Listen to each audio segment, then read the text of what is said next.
We sing happiness song together just to know that this is the best to be in flesh. Happiness is here and now. I have dropped my worries. No place to go, nothing to do.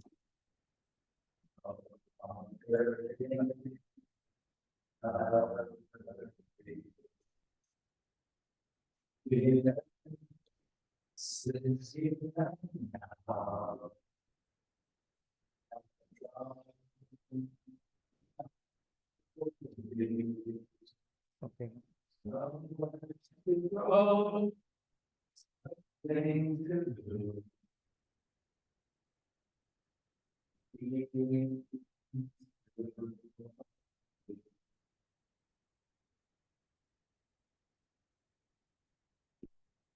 Everyone from our second Brown Friday. Thank you. We have a screen with all your faces on there, and we're aware that we're keeping you from going about with your life and keeping you online. So we take to acknowledge that.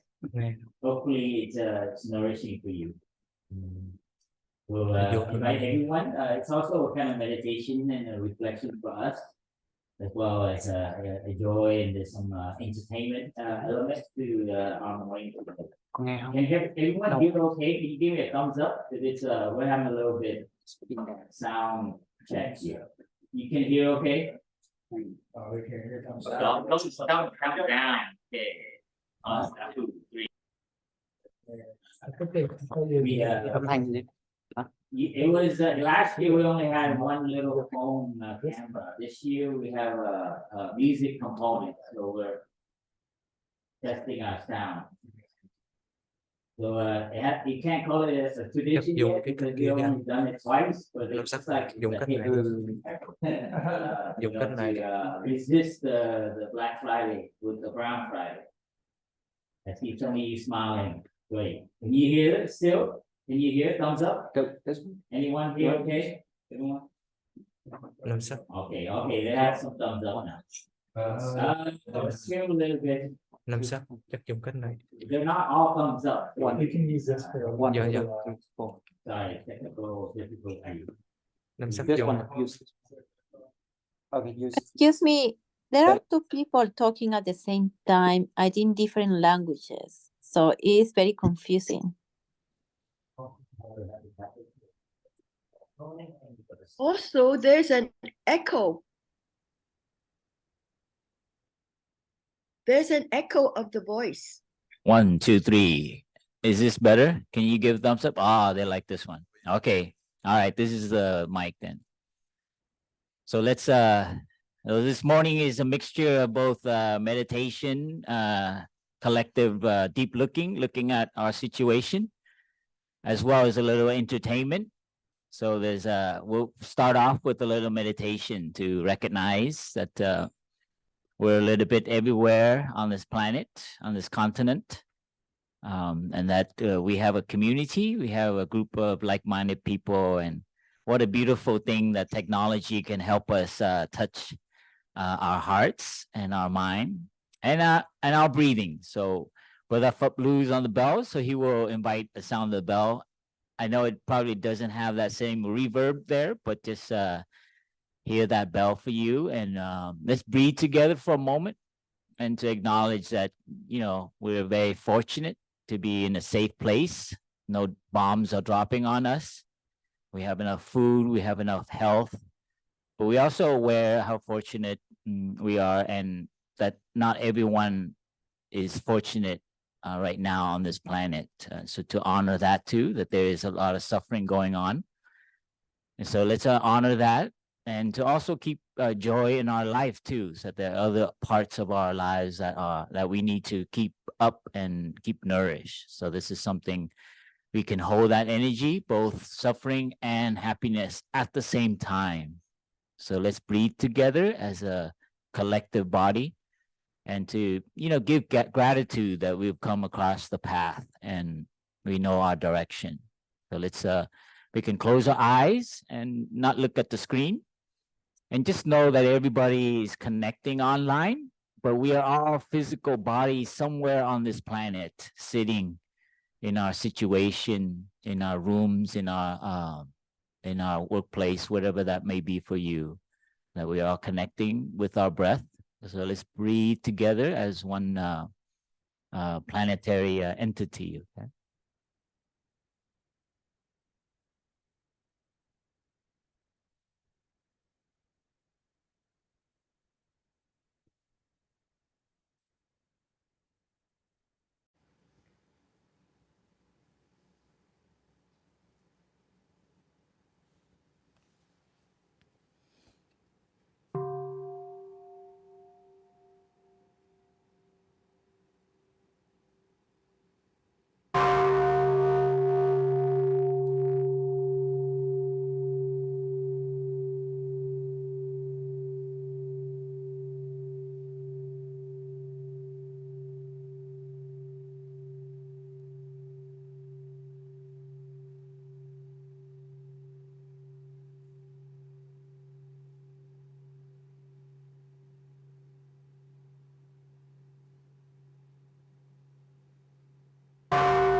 Thank you, everyone, for your practice, for breathing together. Thank you for smiling. I see some of you smiling. This is, in the lineage of the Zen tradition, we need to make fun of things. So this is where this whole idea of make Black Friday brown comes from. I think if Zen masters are around, they will probably go to those picket places or those shopping lines and do something crazy. But before we start, I just wanted to, have a little disclaimer that, this is not to know that our community is also trying our best, and we do still consume, and we still buy a lot of things, still imperfect, and, still dependent on the economy and buy a lot of material things. But because we live in community, is less of an impact, but we know we still can have a lot of room for improvement. So this is not like a philosophical judgment on those who need to consume, but it's just giving an option for us to be together and to recognize that, the things that we have and the habits that we have as a consumer living in society. And that's where it all originated in our brothers. We had a discussion about like our monastery and our own personal consumption. And it was very, very nourishing, and we just wanted to bring that out into the collective, to have a conversation about what is challenging, as a monastery, as a community, as an individual, to resist the accumulation of material things and to be dependent on the, on money and how we relate to that. So this is something, I think we need to always look into. So that's that serious part of the element. But there's also an entertainment element. So we hope to also make this enjoyable gathering for you. And I don't know, we also have some in light of what do you call it? The Zen spirit. We also have some merchandise that we're gonna promote that you can't really buy, but it's something that I think you'll enjoy. The monastery is having some. We're producing some devices to help you meditate better. So we'll debut that today. But the program is we have some songs. We have 3 new songs. Well, yeah, 3 songs that our brothers and our community here will offer to you. And we'll also have you share, and for us here to share about like the challenges for us to live in society and how we are dependent on material things, dependent on, you know, money and so on, and the habits that we have, and how to resist that. So our success and our challenges as we live in an economy and a culture that emphasize so much on material things and consumption. So there will be a sharing element, and then we also will have a breakout space too for you to, you know, in groups of 4 or 5 or something to get to know each other. So that's also another kind of resistance that we come together as human beings and to touch our hearts, our spirit, our practice, so that is the counterbalance to wanting more material things. So this is something for the program today. I mean, we can start off with an offering of song. I think Brother Fablu and a number of people have gathered, and maybe he share a few words first before he offer that song.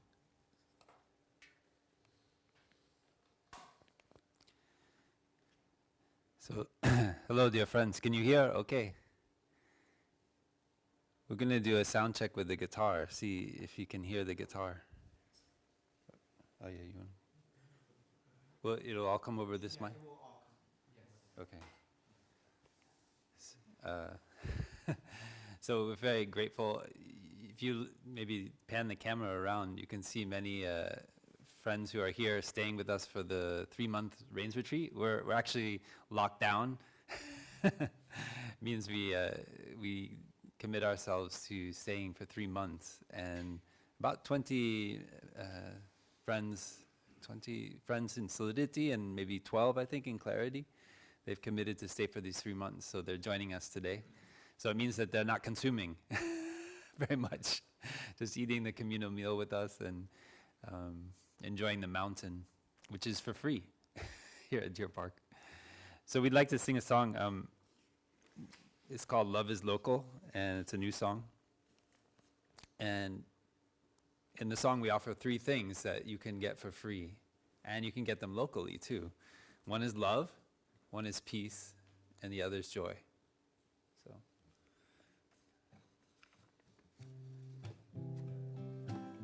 This one. Okay.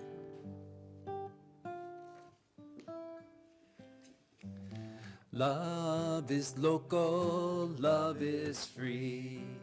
Love puts no limit between you and me. We build true love, let's build our love. Beloved community. Peace is local, peace is free. Peace that brings healing inside you and me. We build true peace, let's make our peace with our community. Joy is local, joy is free.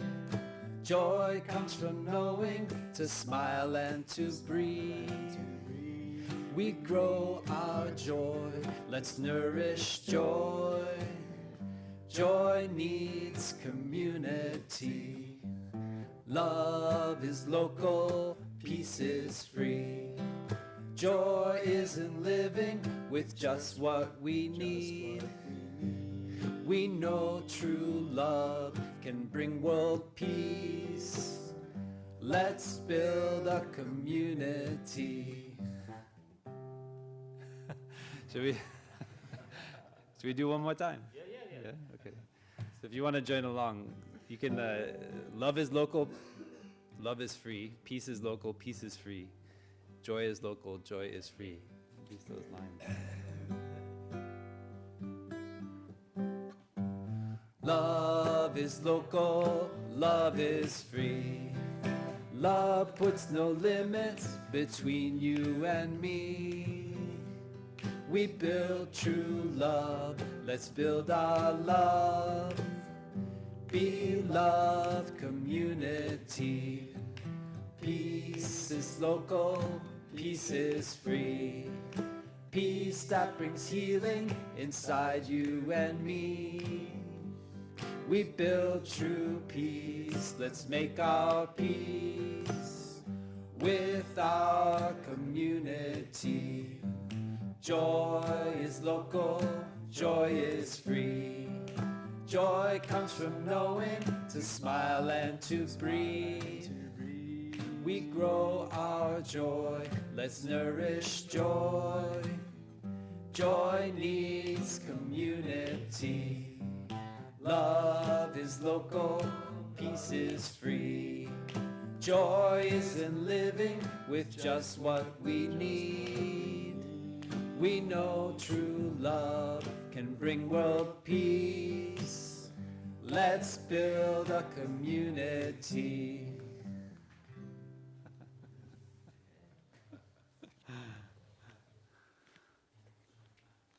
I hope the sound quality was good, but I'm sure you heard the joy and the love there.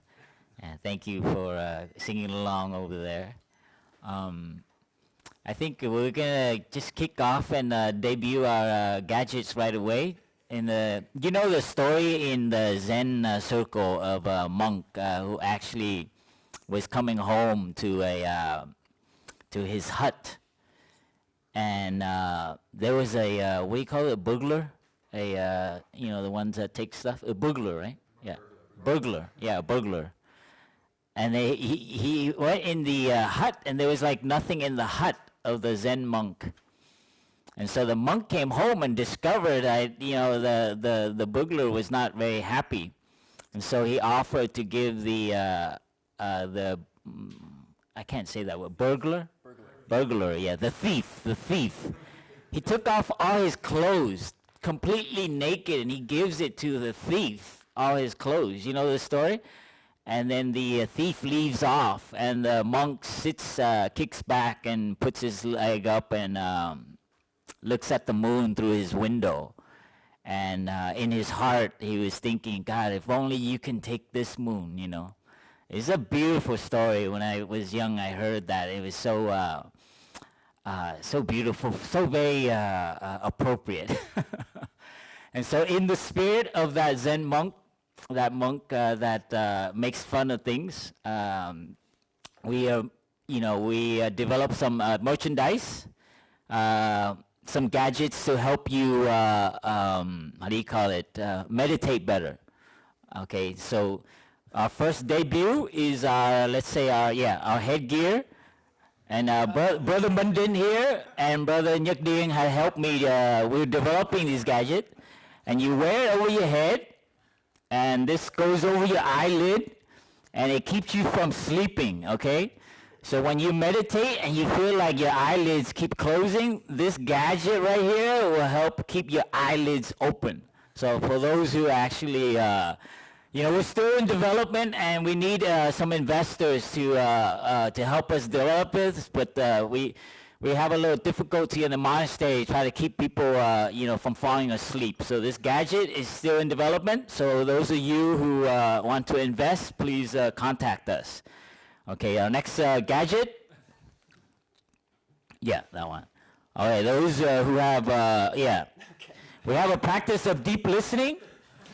And for those who are have difficulty doing the conventional way, we have an alternative. This is to enhance your deep listening skills. So in your family, in your workplace, if you have, challenges really hearing the other person, and this is multi-directional. You can actually listen to two people at the same time. It's AI based, so this is going to be, it's like hook up to your brain, so it's great. So still, we haven't really got any investor on this one yet. So please, we had to try to really convince some of our investors, but they're not buying into this yet. It look because it's not aesthetically beautiful, you know. Listening to someone with this thing on doesn't look very. So that's a deep listening machine. Okay, so that's our second merchandise. And those of you who are developers, please, you can help us, develop it even further. And this one right here is, yeah, there you go. This gadget here is to help those who actually can't sit up straight. They're crouching, so it's a posture enhancing mechanism. So that in the back there's a little pole there that has a bunch of electronic pulses. So yeah, there you go. Yeah. So those things, if you have upper back problem, it zaps you and it straightens you out. And if you have lower back problem, it zaps you and you straighten the lower back. So that this one's a little bit. People are not getting into this. A little bit violent. So I don't think it's gonna go very well. Yeah. So those are for keeping our back straight. Okay. Now, see some of the difficulties we have at the monastery. We're trying to figure out how to help people improve and enhance their meditation experience. This one is a very hard one. During our retreats, we hear people have what you call compassionate fatigue. So this one is to help people who have compassionate fatigue. It's a heart massager. You know, you turn it around and you put it onto your heart, and it massages your heart. And it gives you this electric pulse that improves your compassion, so you can be there for others more. And it has discount prices for all those in therapy and serving occupation. So it's a compassionate fatigue enhancer. So those are some of the gadgets we're developing here at Deer Park. And if you are a developer, a tech person, or if you have investing power, please contact us. Okay, we're looking for humorous investors. So those are our debut for our Deer Park merchandise. So this is in the spirit of trying to convince people to buy things. This one you can't really buy it. It's all to nourish you. So that's a little bit of a humor for you, and I hope you take that into account. That our practice, our lives now, and our world, we need more humor. We need more fun to counterbalance some of the things that's happening in the world and to our society and so on. So that's yeah. I wanted to open up here. Or maybe will we do another song? Is it okay? Sure. Yeah, one more song? Yeah. Okay. Brother Peace has one more song. So we're going to get the entertainment stuff out of the way before we do some Dharma stuff, okay? So, so Brother I'll just hold it for now. Hi, everyone. Thanks, Tevavyum. Tevavyum asked me to play a song a while ago, and I have to say I really stressed about it. It was like I could not come up with the appropriate song to play, and I thought one way would be good, and then I decided to go another way, and yeah, I just couldn't come up with the right thing. And I even started shopping for songs. I went online and I was like looking up like songs about consumption that would be like the appropriate song, just the perfect song for that special occasion.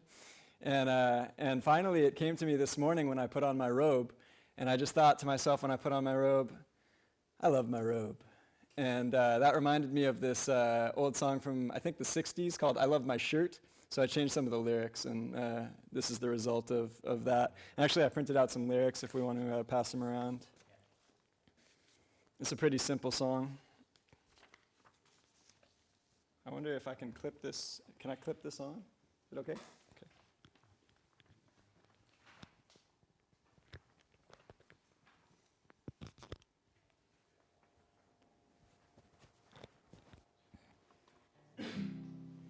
Testing 1, 2, okay? You hear me okay? Okay, good.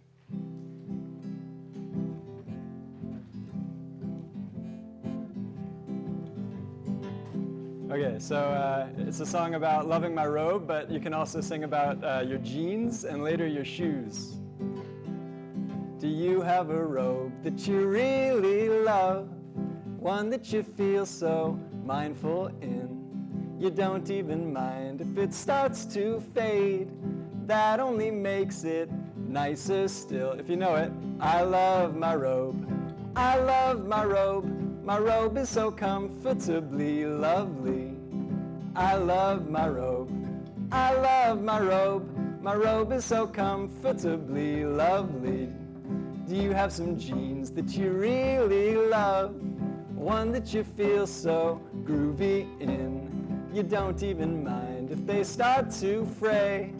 That only makes them nicer still. Everybody, I love my jeans. I love my jeans. My jeans are so comfortably lovely. I love my jeans. I love my jeans. My jeans are so comfortably lovely. When I have to do my laundry, I can't wait to put them on again. Yes, I have to do my laundry. I'd rather wash it in a stream. I'd rather wash it in a stream. You know what I mean? Shoes. Do you have some shoes that you really love? Ones that you feel so flash in? You don't even mind if they start to get some holes in. That only makes them nicer still. Together, I love my shoes. I love my shoes. My shoes are so comfortably lovely. Jeans. I love my jeans. I love my jeans. My jeans are so comfortably lovely. Robe. I love my robe. I love my robe. In fact, I love my wardrobe. I love my robe.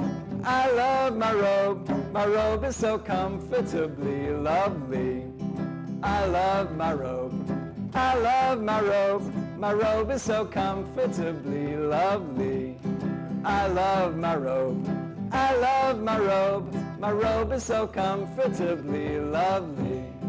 I love my robe. I love my robe. My robe is so comfortably lovely.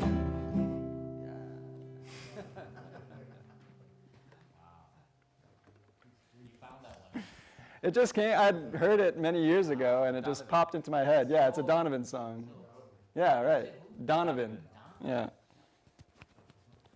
Okay, I pass the mic back to whoever needs it. See, we share mics at the monastery too. Dear friends, this is also a community gathering, and we'd like to also hear other people's voice. So that we'll start here, and then also for you to share a little bit on this topic. In the monastery, living together, it reduces, our consumption, but we are also aware that we do have to consume as well, and we still buy products that are still questionable, and we don't know exactly its source and so on, and its impact on the environment and other people's as well. So this is something we can always improve on. And one thing I remember living in the monastery, the first time I experienced having to move rooms. In the monastery, every year the monastics have to move rooms. And so when you move your stuff, like all the brothers, like look at your stuff, and which brother, like it would be not me now, but like whoever has the most stuff, it's like in public, and everyone comments on it. It's like, dang, what is all that? How many boxes you have? So it's a kind of inherent, indirect, kind of subliminal pressure to like have less stuff. But personal level is kind of also a chance for us as we move things and we look and it's like, wow, I haven't really touched that, and why do I need that? So it's built in our monastery life to actually be constantly, if not every day, every year, to look like, do I really need that? Or like, why do I have it? And so on. So that kind of affects a little bit when we choose to buy something and bring it into our lives and our space.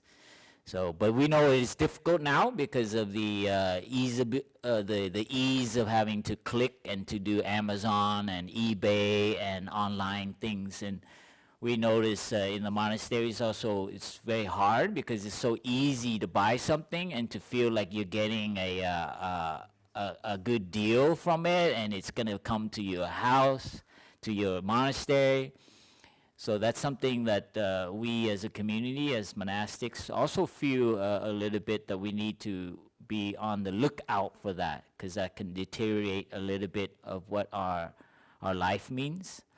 So this is something, I want to open up to see, to hear everyone anyone share about, like, some of the things that they have found successful in their lives and also challenging in their lives. And so this is, it's a kind of resistant to the story that we hear in the news about, inflation, recession. They have all these kind of like emotional words, depression, the economic depression, economic recession. And this is to resist that kind of brainwashing that we need to spend and we need to keep the economy up. I grew up in the Reagan era, and it was like shopping was a pastime. Can you believe there's a period where, like, let's go shopping? Like, it's like go to play ball, And so now I think more and more collectively we're waking up to know that every product we buy has a cost to it that's unseen, that there's an exploitation behind it that is unseen as well. So this is something we can always use more to wake up from and to be aware of. So this is the spirit of our sharing, to see, how we are fortifying our own personal lives and our family. And I also how to do it without being righteous, and how to, like, not point the finger and know that we know better, and to judge others who might need to be buying stuff to get the discount at this time because they are poor and they need to get all the discount that they have. So this is a privileged choice that we have, to know that we can opt off of getting a discount, and it's not everyone is in that position. So we also have to practice to be righteous and to be aware and not to judge other people who actually are not in an economic situation that we're in. So this is something, I want to open up to hear a little bit of our community, because it's also about community and connecting and hearing each other. So that's anyone here in the tea house as well as online. Online, if you can raise your hand if you want to share.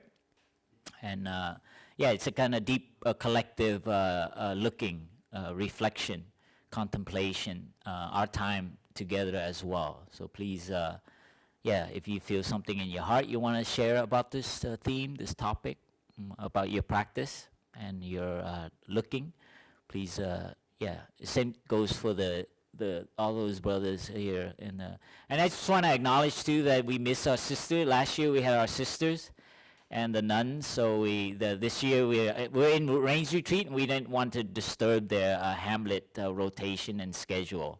So, but we'll try to be more plan for them to be present. And I do feel their absence, because it was so joyful to have the sisters with us as well. So I open up. So please, anyone want to share, please, in the room as well. So raise your hand if you'd like to offer an insight.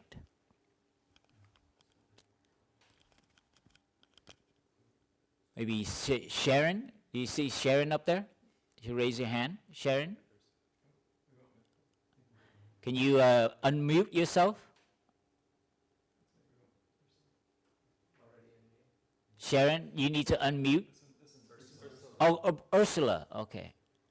Ursula, can you Hi. unmute yourself? I am unmuted. Okay, where are you calling from, sister? Arlington, Vermont. I've been living up here for 4 months now, and we are building a net zero house, which requires more funds than the average bear, but it's also very exciting. But we've moved a couple of times now. And I raised children during the 90s. And so I know about consumerism.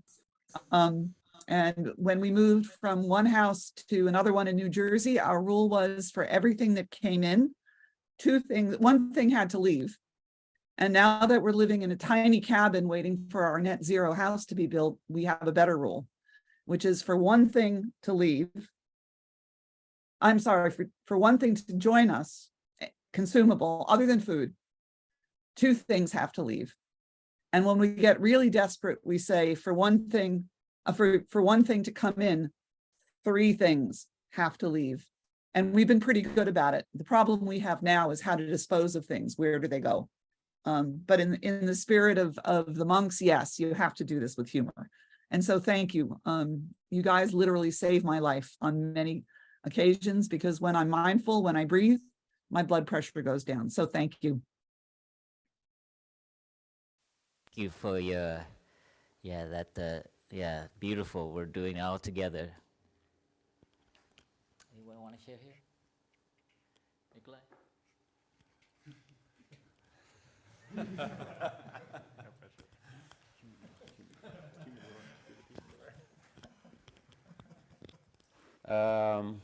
Hello, dear community. Yes, the subject of consumption is, as I start living in the monastery, is one of the sutras that really got to my heart very, very fast was Sutra on the Sun's Flesh, which is really a sutra about consumption.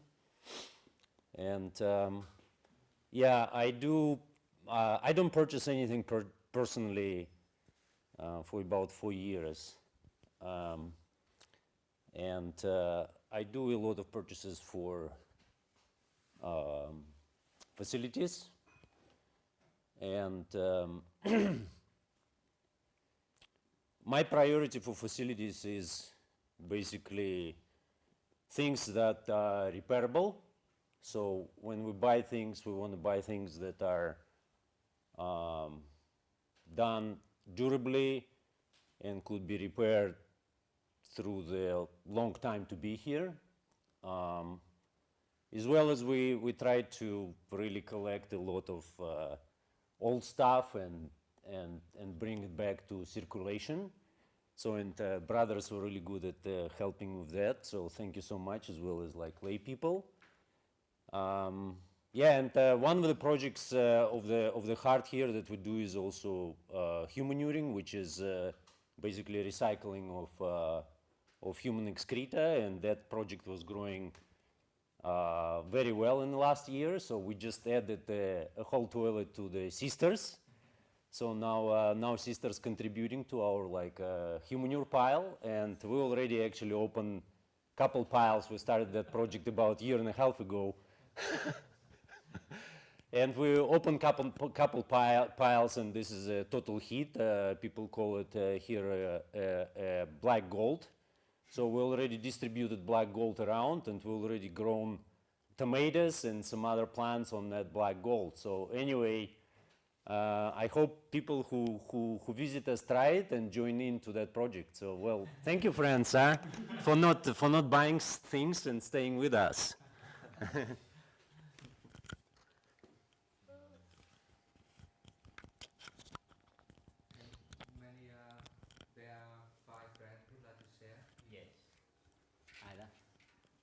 Thank you, Nikolai. In the monastery, he's starting to have a nickname, the poop czar. We say guru, but someone told us he came from the Russian area of the planet, the poop czar. Who would come on? We invite someone else. Sharon? Hi. Could you unmute and share with us? Yes, we've got it. Good morning, good afternoon. Unmute your mic, Sharon. I've unmuted. Okay. Are we good now? Okay. I live in southwestern Ontario in Canada, across the lake from Cleveland, if that is out. And I'm really glad, fortunate to live on a farm in a rural area. So unless I drive 6 miles or 10 kilometers, I can't go and buy things in a store just to begin. So that really helps. There's always online, but I decided this year to create my own rains retreat since I can't be there or in France. I'm doing the 90-day rains retreat here, as with adjustments, obviously, because I have to live and do things. But it's been really interesting to figure out how to do that and to watch myself for the past 3 weeks now around consuming, going on YouTube or scrolling. So I've set boundaries. I've turned, my phone goes off basically at 6 o'clock in the evening until 9 in the morning. I've established a parallel timetable to the basic timetable that the monastics are following. And one of the ways I've consumed not so much things, but has been activity and productivity. And so the idea of resting for, having a rest period for an extended period in the afternoon has been has been enjoyable. I love it. But I've also noticed sometimes the frustrations in the evenings when I go to, I think my automatic habit is to X, Y, and Z, where I now stop, pick up a book, sit and listen to some music, and I'm selective about what I'm consuming as far as sense impressions, particularly. And that's in a way more a struggle and a challenge and an opportunity than the idea of buying things. Because I typically buy used and consignment and not very much to begin with. But the grabbing of experiences and ideas and information and slowing that down and creating the spaciousness around that has been fantastic. I really loved it and really appreciated this opportunity so far. We'll see where I am at the end of the retreat because it takes time. As I'm sure you understand, it takes time to really understand where I'm consuming information or being productive or thinking I have to be productive. And I'm going through that process of being in resisting that, and having rest as the resistance, having space as resistance, having non-engagement in arguments as resistance, and in not consuming. I'm just looking at it in a little different way. So I thank you for the opportunity, and it's really lovely to see the mountains behind you.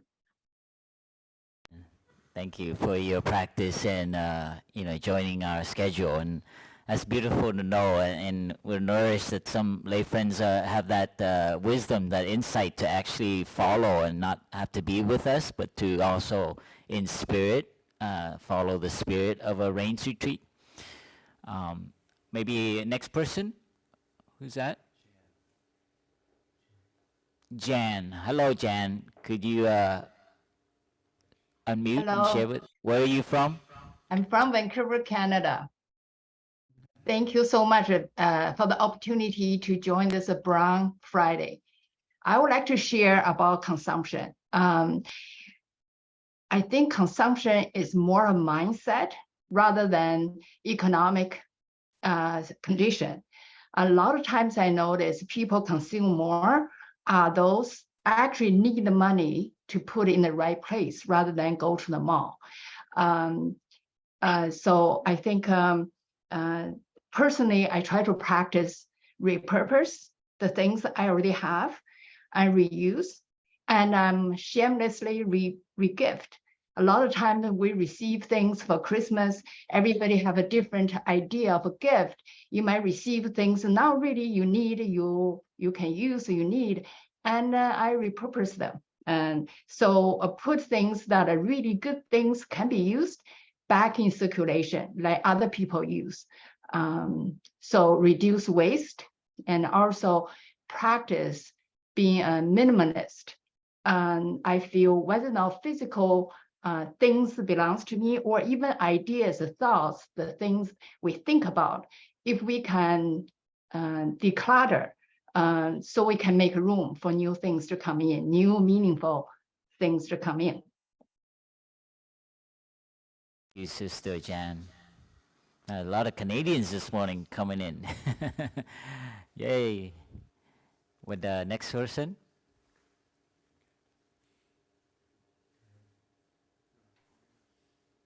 Hello? Is that me? Can Who's you hear that? me? Hello?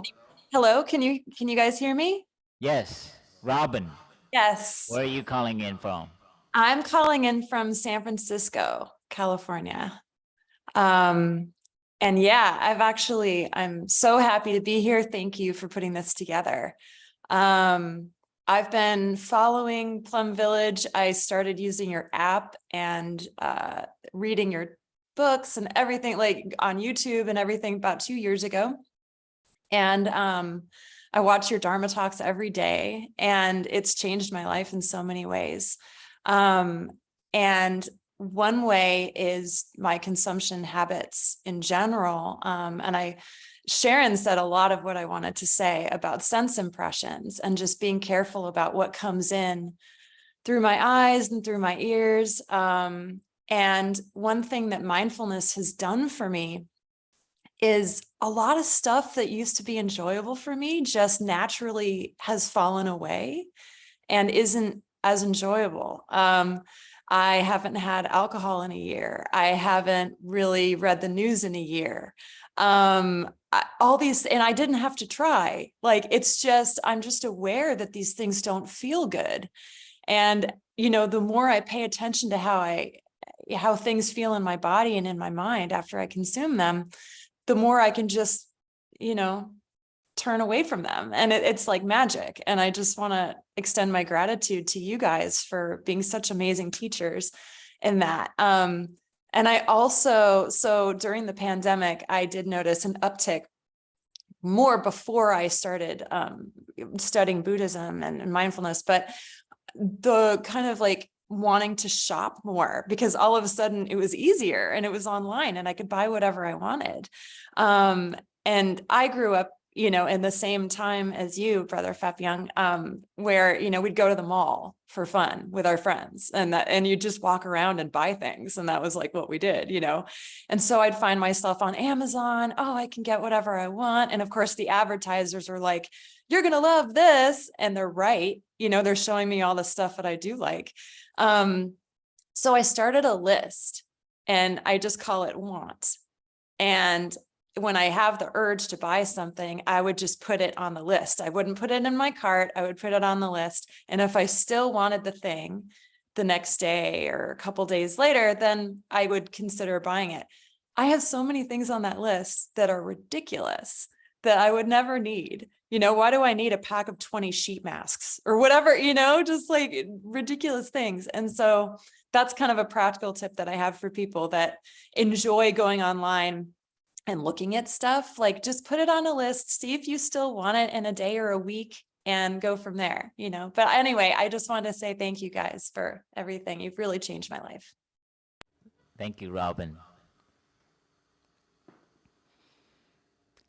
We heard a lot of good practice, and we want to hear another one.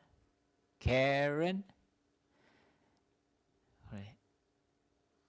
Unmute you. Hi, can you hear me?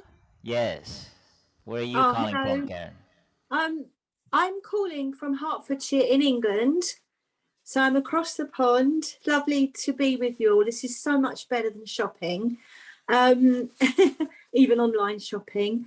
Over here in the UK, and I'm sure in America and in the Americas, we have a lot of charity shops. I think you might call them thrift stores. And you can get some amazing stuff in there, and it's just a win-win situation. You know, the charities benefit from the income. You can get high-end clothes for a fraction of the price you would have paid brand new, and other items as well, not just clothing. And above all, Mother Earth benefits because it's a circular thing. We're not buying new products, and in our family now, we try and always look at, you know, secondhand things first, you know, for furniture. We have the British Heart Foundation sells amazing furniture. And with gifting, we have so many birthdays around Christmas as well. But this year, I am going to buy things like, you know, on Oxfam, they do beehives for Guatemala and emergency water systems for disaster areas. And it's so much more rewarding, and it's, yeah, it's great stuff. It's very mindful. It's such an overwhelming thing, shopping for me. It's too much for my little brain cell, and I'm attracted to anything sparkly. I'm like a magpie. If it's shiny, so have to avoid all that glitter and stuff. So yeah, hope that's helpful tip. Thank you. Thank you for coming in from all the way from England. Anyone, another person out there? This is Linda. Can you hear me? Crystal. Hello, Crystal. Oh. Hello, dear Park. Crystal Bellingham.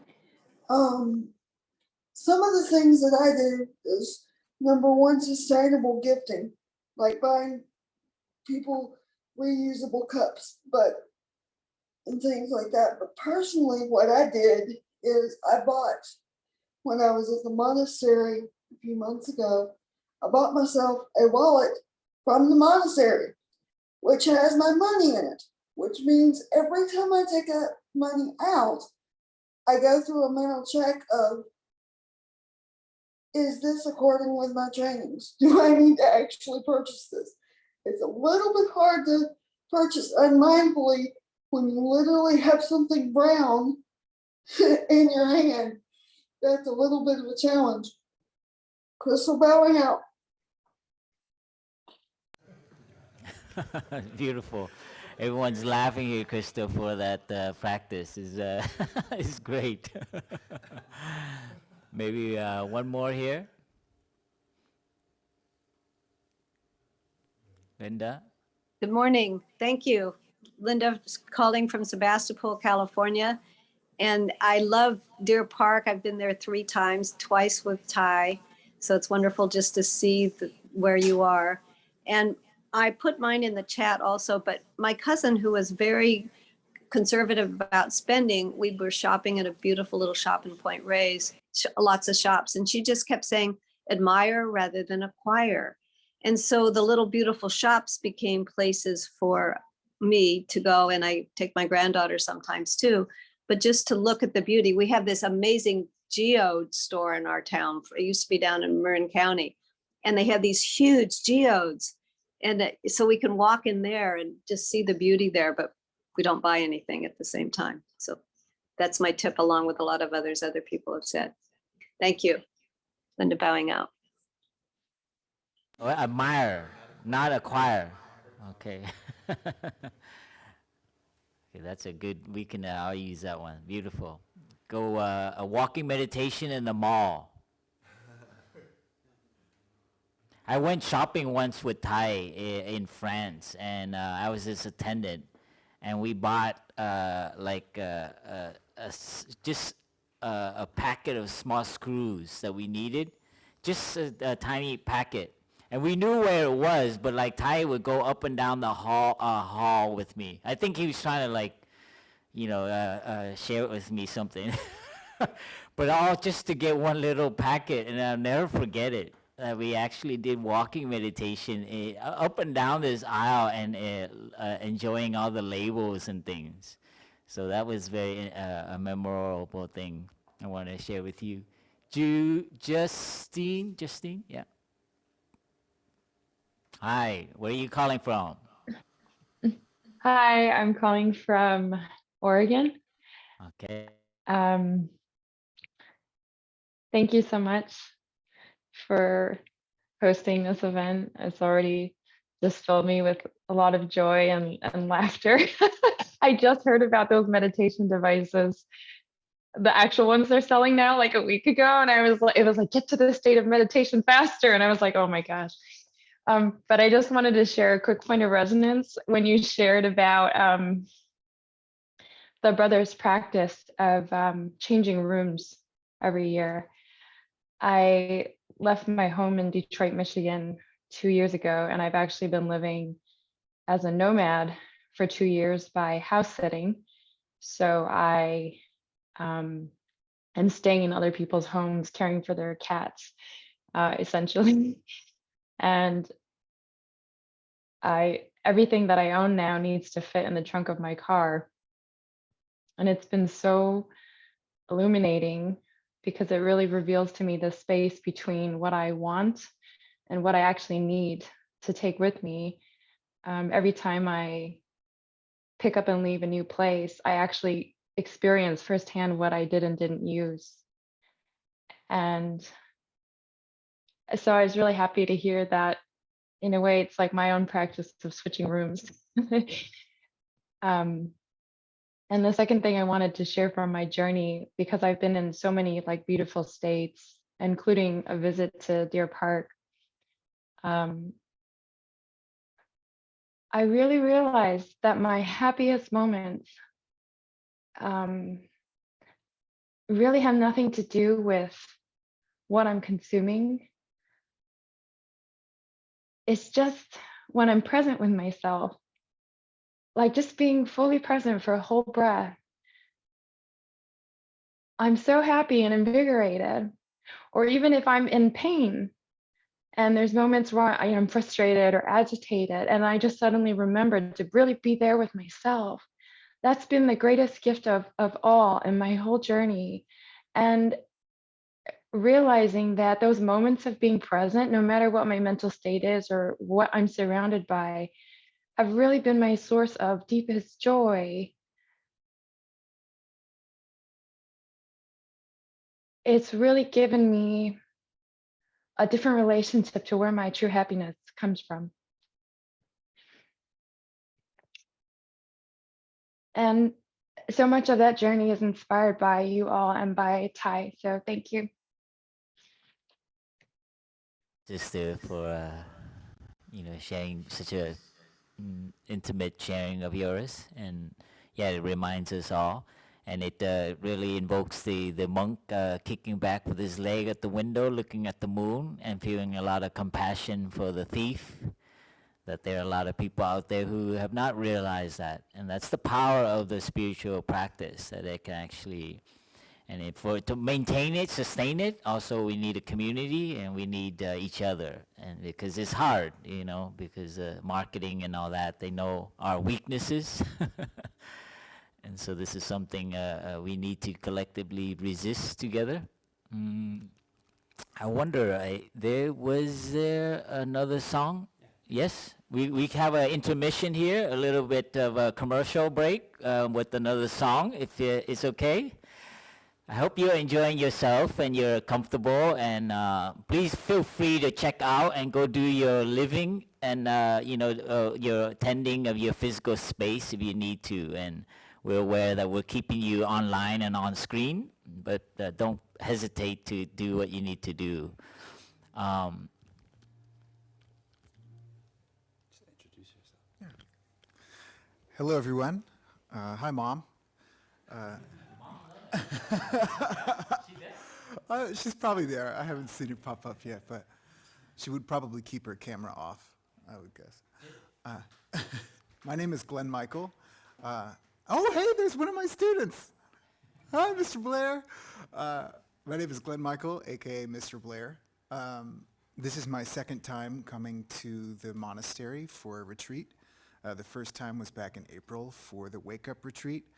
And during that time, I found the joy of writing songs with other people for the first time. I tend to spend a lot of time on my own, making music, and coming here and finding other people to make music with was such a beautiful experience that I had to come back and see if I could recreate it without trying.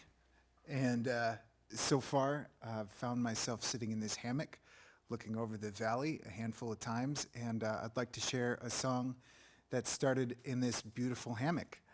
I'm going to try to set this up here so we can hear a little bit of the guitar and some singing.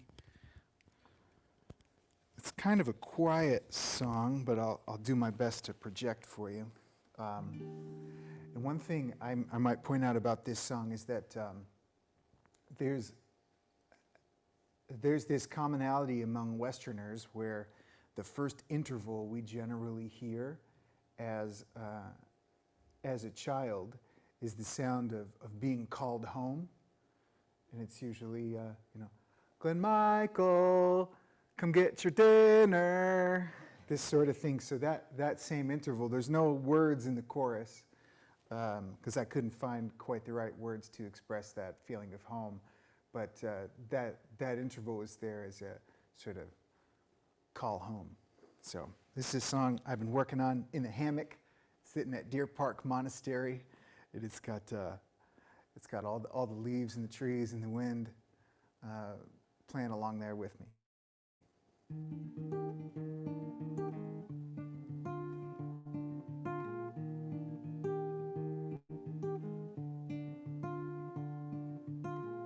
Sweet November winter's kiss, air keeps drying out my lips. I'll take a cup of mindfulness to go,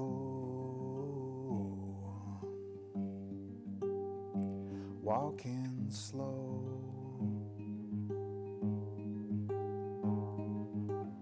This kind of love is a gentle breeze, swaying back and forth between the trees. Pine needles sticking to our feet wherever we go. That's where we'll go.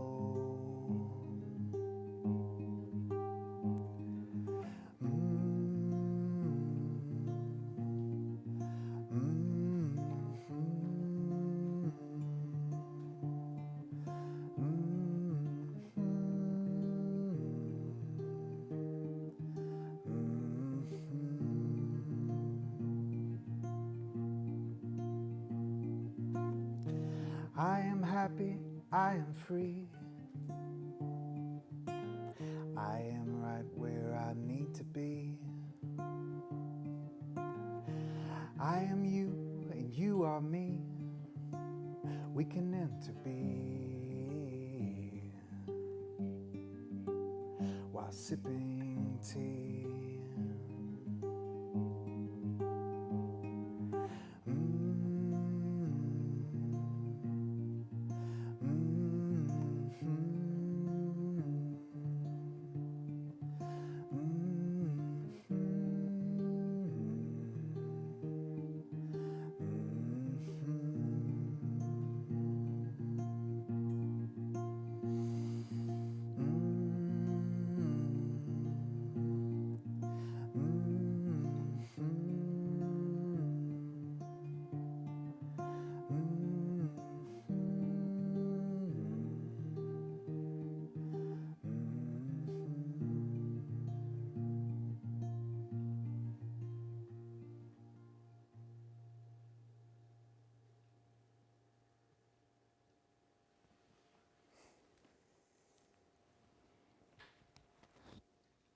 I pass this back to you, Ty.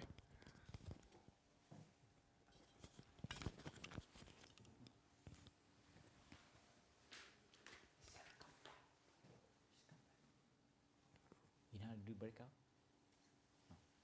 No. No. It's okay, she'll be back. Thank you, brother. It's nice to have your student online too, huh? Yeah, we wanted to see if there's any sharing. We were thinking of having a breakout, looking at our time here. We have been a little bit over an hour already, and to just have you, break out and go into little random groups so that we can also, have other people opportunity to share with one another. And the topic is very similar topic.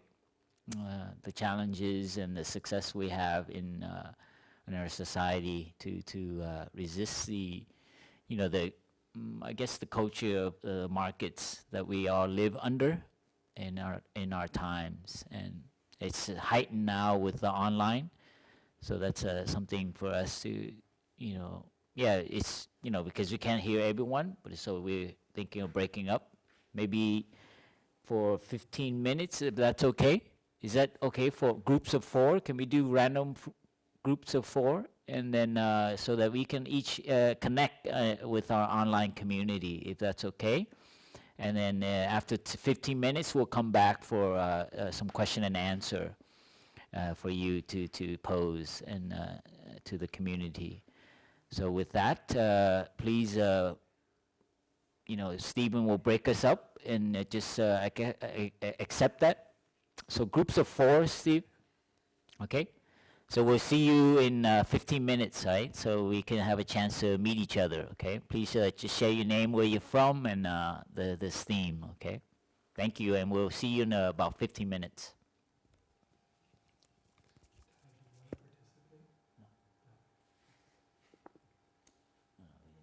We're here.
Been back.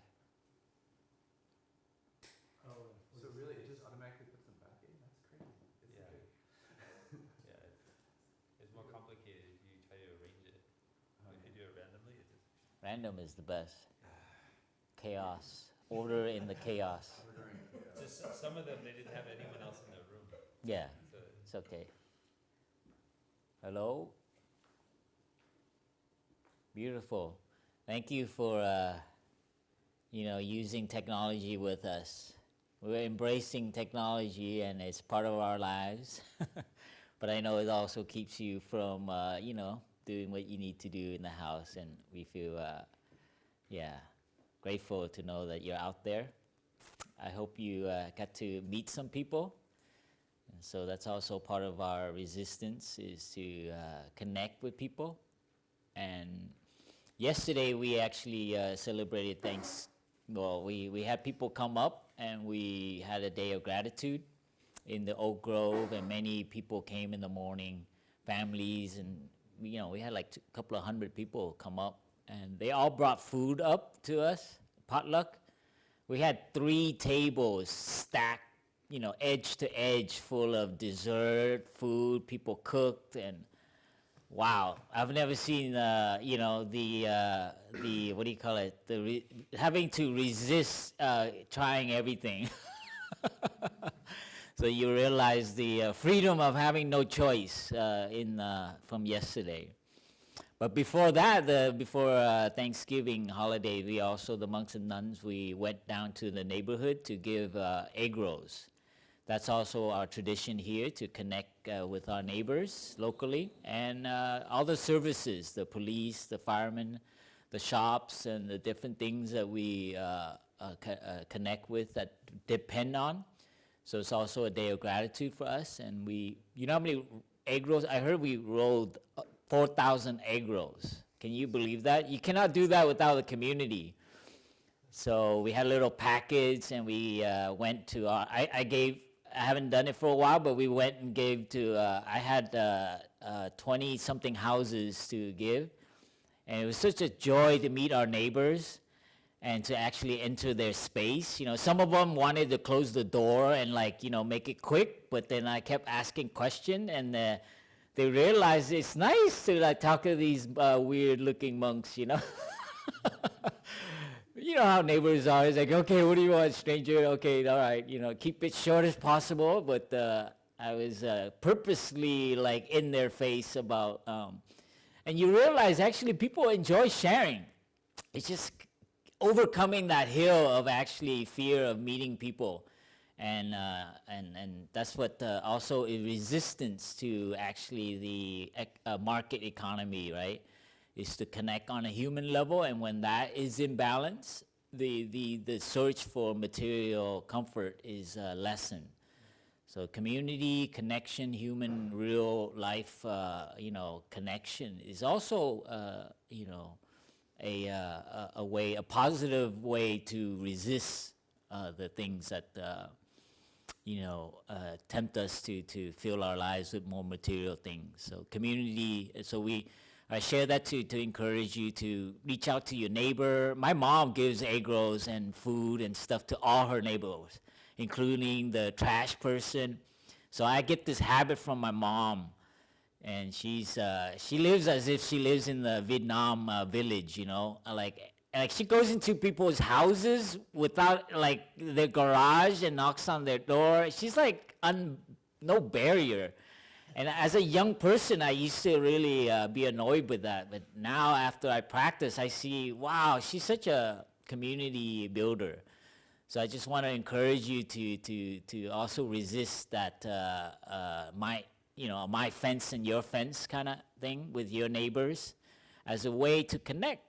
People, want to touch, but they are afraid. So, yeah, I just wanted to call out that element in terms of, trying to resist the buying. Is also filling our lives with meaningful activities, and that way we don't have to think about buying, because we have a life that's has purpose, has meaning, that brings joy to human beings. So we wanted to open this up here for yeah, just any curious questions about your practice, and to pose to the community at large, or to to pose with us here. Yeah, please, raise your hand digitally, and we call you out. Jane Tran, where are you calling from? Hi everyone, this is Jane. I'm calling from Toronto, Canada. And thank you so much for giving us such a safe space to share. I really appreciate everybody sharing today. And my questions today, I have a question that has been on my mind for a while. So I recently shared with my smaller group in the breakout room that I work in retail industry as a buyer for retailers. So I live and breathe products. It's almost impossible for me to like shut down and like not going out there and experience things and see things. I do realize that I spend 8 hours a day trying to make people spend as much money as possible. I've talked to even like frontline retail workers that people come to me and tell me, I know that these people don't need things that I'm trying to sell, but I have to, because everybody have a managers, everybody have a goal. But I don't know what to do. Like that's what I've been hearing, and I'm just curious to hear your thoughts for those of us who are in the system. And I know there's people that have switched careers to something more purposeful, but there's that time in life that it's not an option, especially for those who like earlier in their career. What are your thoughts, and what can we do being in the industry to promote mindful consumption, but in the same time, we have to bring food to the table? Thank you.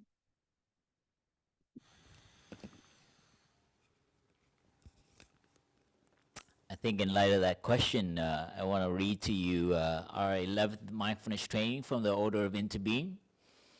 Right livelihood.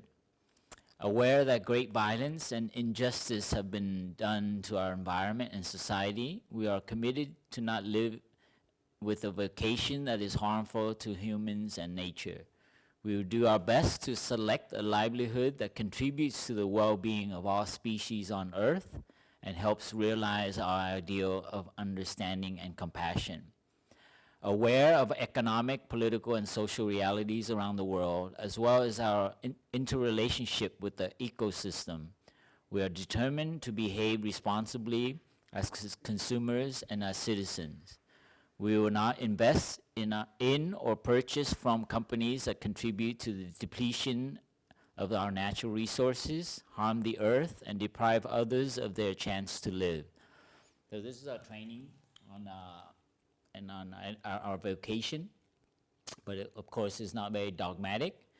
And this is something I don't know, Brother Foplu, anyone want to add to it, but it is an inconvenience of actually practicing mindfulness, because you have to look at things, and it makes it difficult. I say, the practice is not very good for your the economy, Yeah, because you have to look at things. I don't know, Foplu, you have any advice for people who are actually in that? Yeah. So thank you, Tai. I feel very moved by your question. I think keep that question in your heart.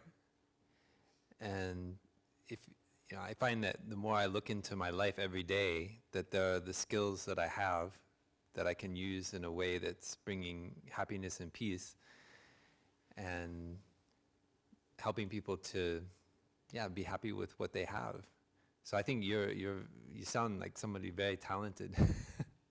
And I'm just thinking when I was hearing you speak that I think you will just keep looking into your life, and you'll find that all the skills that you have can be used in a way that's actually fulfilling also your inner joy. And I don't know, I don't feel any doubt about that. I think you'll be in a very different space in maybe 1 or 2 years if you keep that deep looking, and you'll find a skillful, a right livelihood. Actually, I don't know, maybe we invite, because Sarah worked in marketing. You want to share about your decision to make right livelihood? Yeah, come over here, so you're in the camera. Sarah is living in community now near us and helping us with the communications area to help the monks and nuns. Thank you, Ty. Thank you, Sangha. This is the cutest little microphone I've ever seen. Is that okay? Yeah. Okay. Dear Sangha, dear community, thank you for this question. I've been deeply looking at the ways that working in marketing, specifically advertising, marketing, how to spread a message, how to get people to buy a product or a service. There are ways to do that ethically and in right alignment with the earth and with all beings, and there are ways to manipulate and coerce that don't feel really good. And so for me, there was a lot of deep looking within myself and staying focused with the practices of meditation and mindfulness, and a lot of journaling and reflecting on, well, what would I like? What would be a dream come true for me? What would be a way that I could share a gift and a passion while contributing to an organization that is making a tangible impact on the planet, like Deer Park Monastery. So I'm really honored to be the communications director here and to be able to support the Monastics with marketing and with the Zoom tech and all of the things. So something that I had to overcome within myself was this belief that it's not possible. Like, there was a deep-seated belief that there weren't positions available like this, or there weren't opportunities out there that could check all of the boxes. And once I looked at that and was able to expand my awareness around what is actually possible and talk to other people who inspired me, other people who did have positions that resonated with me, and talk to people who maybe were entrepreneurs and had started their own thing. I just started to open up my eyes and ears to new avenues and new direction on ways that I could be in service in a way that really matters and feels really good to me. So my prayer for you is that you also find the same opportunities, and asking your heart, what would I love? What would be a dream? And how can you use your gifts to shower the planet with goodness and blessings and more love? And I know that you will find that because you're here, and we're happy that you're here. Thank you. Thank you. Real experience from there, having gone through that. I hope that was helpful. And I just want to share with you that, in the monastery, we also have a bookshop, and on Sunday after lunch, we always go up there and announce that the bookshop is open from whatever. And I always feel so funny, like, it's like we have an announcement to encourage people to don't miss out on the bookshop before you go home, so So part of being peaceful is actually living with our own contradiction, at the same time telling people to buy less, but we're also announcing that the bookshop is open. And then actually there is ice cream in there. That's even worse when we say that, because all the kids go nuts. So I live in an environment where I have to find peace with contradictions in our own lives, in our own community, in the world. So do whatever you need to do to find that peace, and also to have the courage to actually make the change that it might bring more discomfort and less comfort for your lives and your family, to have the courage to do that when it's time as well. So this is something that each one of us is on our own path, and that's very important that you don't live and sleep with that dissonance in your own heart, and to have the courage to do the right thing for you, for others, and for the planet, whatever that is. Yeah.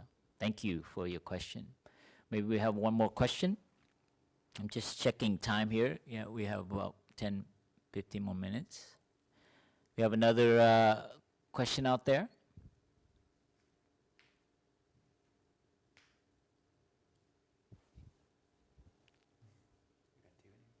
Derek dialing in.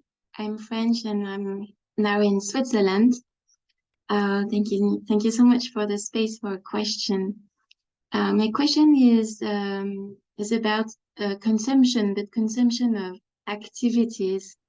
I'm as well part of the Zen and the Art of Saving the Planet course, and in one of your talks, Brother Fabdong, you were mentioning a participant who was trying to optimize his lazy day.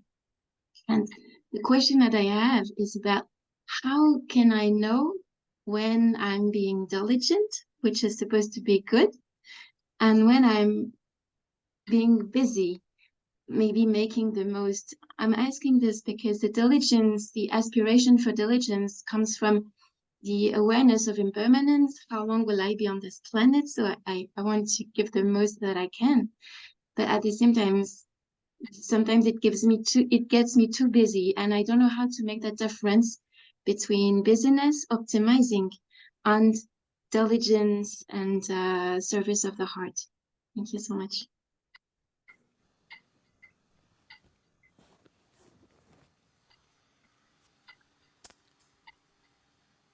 Yes, that's a very deep question, and it's a struggle that I imagine all of us have to practice with. For me personally, it's about a kind of like a general leaning my life towards betterment of society, the planet. And so within that bigger leaning, the direction of my community, my purpose, and so on, I have shifting priorities. So when you're aware of what your body, your mind needs, and you're aware of the present moment, sometimes you have to shift priorities. So it's constantly moment to moment, or morning or evening. So the priority shifts. And so this is something that we all have to deal with. And mindfulness helps us. So things that we think is important, maybe it's not so important. Things that we're leaving, not taking care of, actually we should raise that up. So it's a common human thing that and mindfulness helps because the more we are aware of the present moment and what our needs are and what others' needs are and what the environment is needing, the situation is needing. So mindfulness helps us, so the balance between avoiding, letting go, and grasping and wanting is a constant pendulum, right? And you'll never find it kind of like, okay, now I'm peaceful and it's permanently peaceful. And I think that's what's beautiful about the practice is a very moment to moment and being aware of like what's going on. And the more you experience, the challenges, the more experience you have in how to do it better the next time. So this is for me. And I also, the imperfection is also good. So you welcome when it doesn't go well, or you're busy, or you're like, over scheduled. And that's also nice. And then to suffer to that and kind of like say, and don't beat yourself up with the second arrow.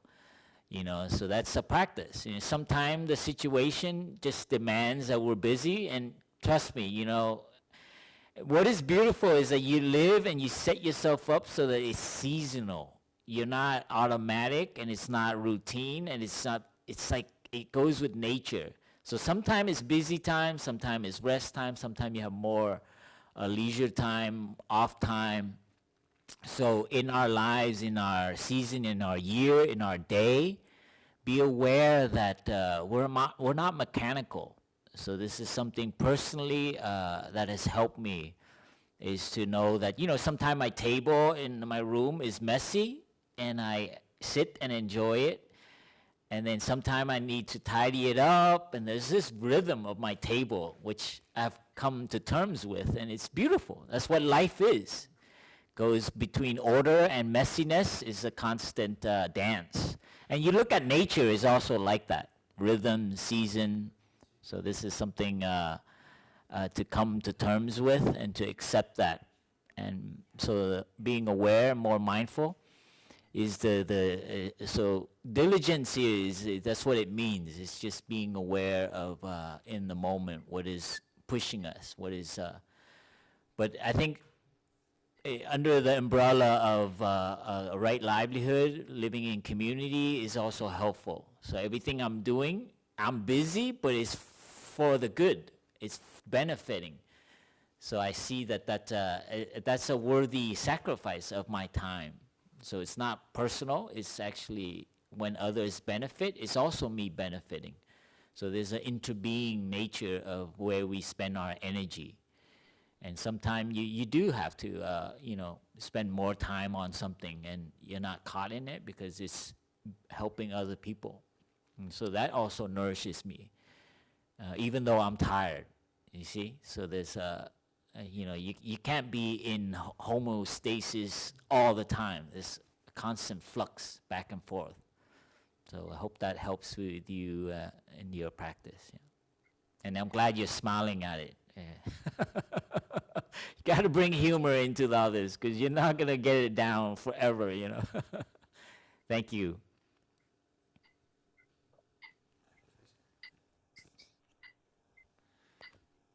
So the past 15 years or so, we've had this kind of Earth Peace Treaty commitment sheet, which Sarah is going to put in the chat box. And it's a way to make personal commitments. One of them, or a number of them, are about consuming less. But this has been a way that many people have felt, you know, that they're doing something concrete in their lives. This is Thai's insight back in 2007, I think. Thai, Fabyung and I and Sister Langnim and some others went to Thai, and we wanted to see how we could have a real impact in our communities on the environment and now on the climate crisis. So please, if you feel inspired, download the PDF on the website and, you know, make a few commitments, and then that will be a concrete way that we can go forward from here to reducing our impact on the earth and, yeah, contributing to a beautiful future. Maybe one more question.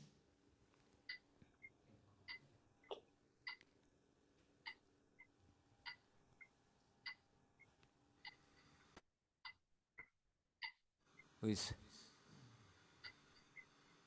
Could you introduce your name, where you're calling from? Oh, I see myself on the screen. Okay. My name is John. I'm on the south shore of Lake Superior in Michigan. And Jane Tran was concerned about advertising career and the impact it has and so on. It occurred to me, a friend had told me about the difference between American advertising and the advertising you would see back home in Europe. And American advertising tries to grab you and pull you in, where European advertising may, I'm told, may play a nice song, show a little nice scene or a little story, and just show you what a good quality company it is, so that if this product is something you find you would like, here is a good company to provide it. And I think Jane might feel better rather quickly if she was motivated or helping to move the advertising company toward a more peaceful kind of advertisement, less bangs and explosions and all that other stuff that American advertising does. Thank you.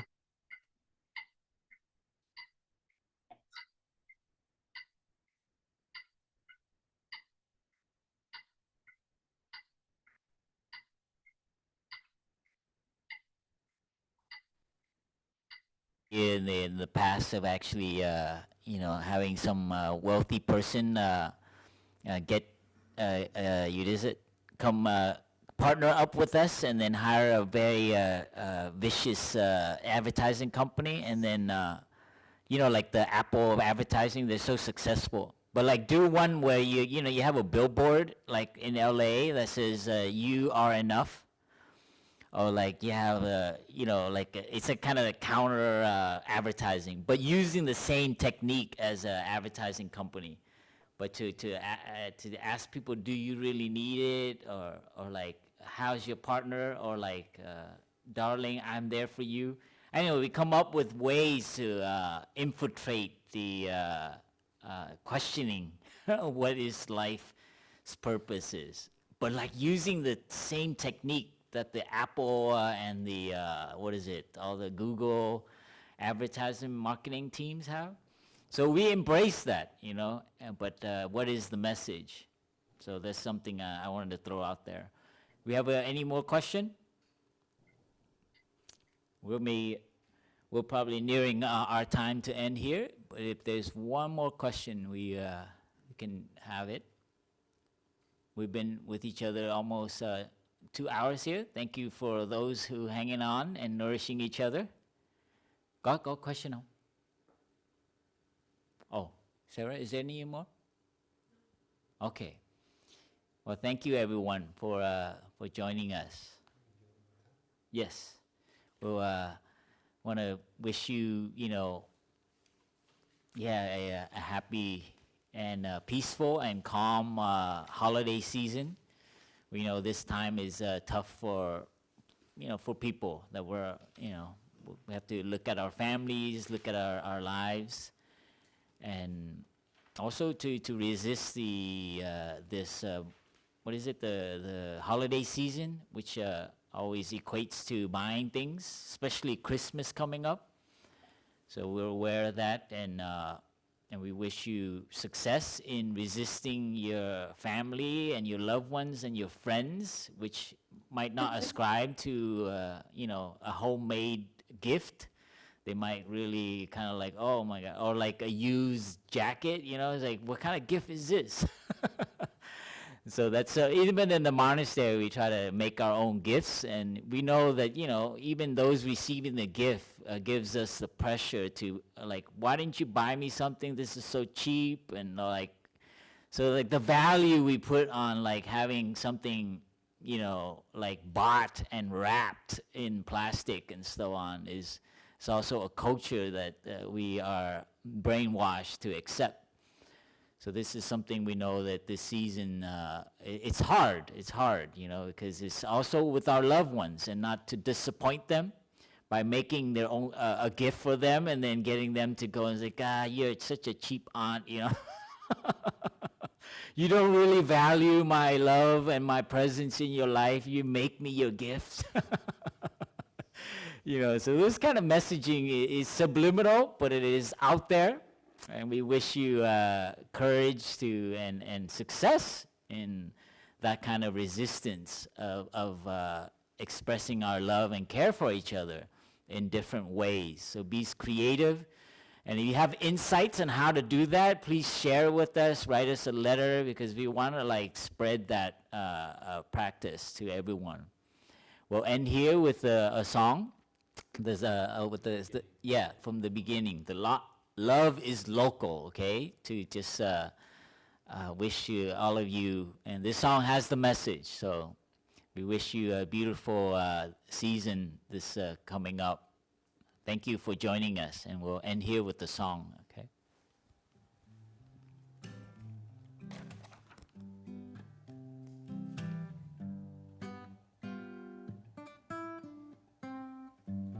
Love is local, love is free.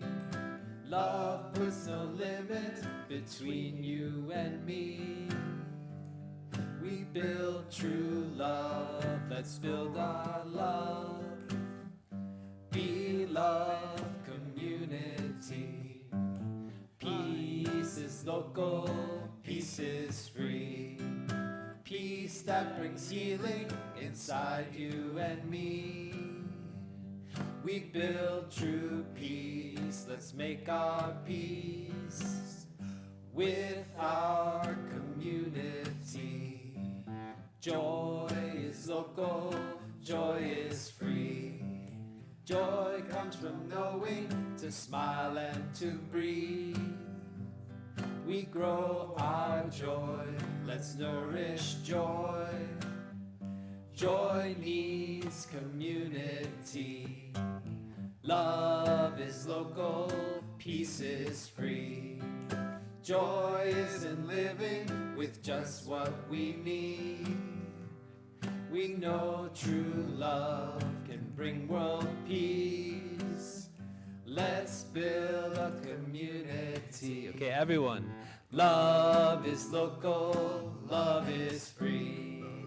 Love puts no limit between you and me.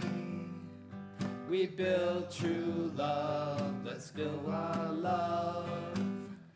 Be love community. Peace is local, peace is free. Peace that brings healing inside you and me.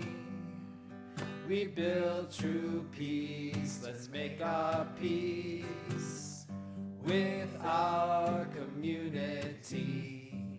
Joy is local, joy is free.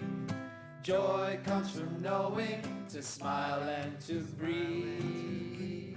We grow our joy, let's nourish joy. Joy needs community.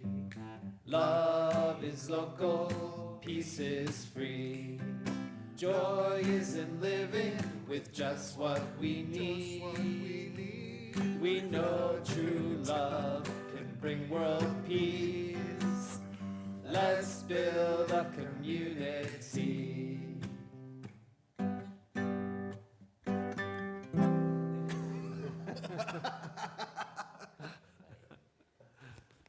Thank you, everyone. And we'll end here with 3 sounds of the bell to send our joy and love for all those who are having challenges and suffering and facing unfavorable condition. We're also aware of that, and we take a moment to send that love and compassion and hope things, that human beings can find true happiness and true peace everywhere on this planet. So let's close our eyes and just radiate this energy to all those who need it right now.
I know, 2 hours.